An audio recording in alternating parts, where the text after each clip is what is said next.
The significance of this is incredible. I mean, this is a game changer for Hawaii.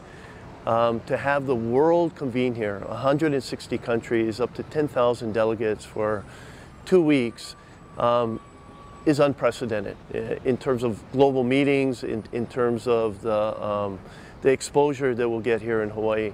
And it's really, really important because Hawaii is a global leader. And yet we're not acknowledged in terms of the conservation work. We're recognized globally for the incredible endemism and unique species that we have here, things that are found here and nowhere else on Earth.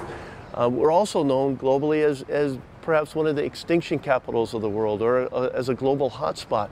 But the work that we're doing to mitigate that, and the work that we're doing to conserve not only our natural resources, but the cultural resources, and a combination of cultural practitioners and Western science coming together to create cutting-edge conservation programs is really something that the world needs to hear about, and this will give us that opportunity.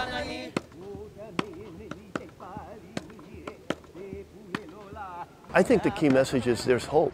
You know, even in a place that is like Hawaii, where we have such extreme challenges and islands, that's the other thing that I think is really important is having this global Congress here on a Pacific island is really important, because islands are the canary in the coal mine with global climate change and sea level rise.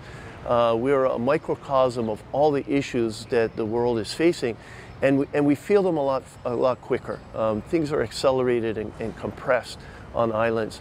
And so even in Hawaii, where we have these extreme challenges, we're seeing tremendous progress and we're seeing real hope. And I think the world needs that, because there's so much at stake right now in terms of conserving our global biodiversity and cultures and languages.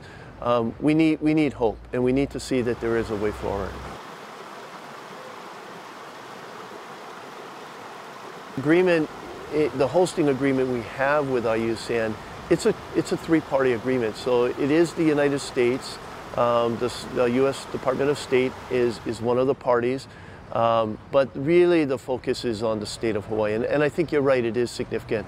It's significant not only for the reasons that we've just talked about, but because Hawaii is geographically and culturally part of Polynesia, but politically we're part of the United States. For it to come to Hawaii is really a vote of confidence and a vote of recognition for Pacific Islands and Pacific Island nations. And endemism and biodiversity is found on islands in the Pacific at higher rates than any other part of the world. The really good news is that's what we do. The visitor industry is the primary driver of our economy. Hospitality is our business. So in terms of preparing to welcome the world here on our doorstep, clearly this is on a scale that we've never done before, so there's going to be a lot that has to go into that. But I think that's a pretty straightforward part of it, actually. What I'm really excited about is what this will mean for the conservation work we do in Hawaii. People like agencies like the National Park Service that will be celebrating their 100th anniversary and their national parks here. What will our conservation community do? What will our state do to put ourselves on the very best foot forward when the world is here? And I think it's going to leverage conservation over the next 18 months in a way that we haven't seen before. What takeaway would you hope the people of Hawaii, the individual citizens of Hawaii, will take away from this opportunity once it's out?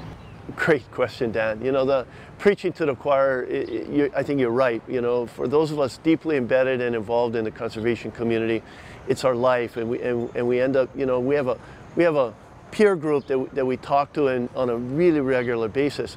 But if you go out to the general public of the million-plus residents of the state of Hawaii, conservation may not really be a household word. In many cases, people are too busy worrying about how to feed their families and their jobs and all the things that take up their focus in their daily life.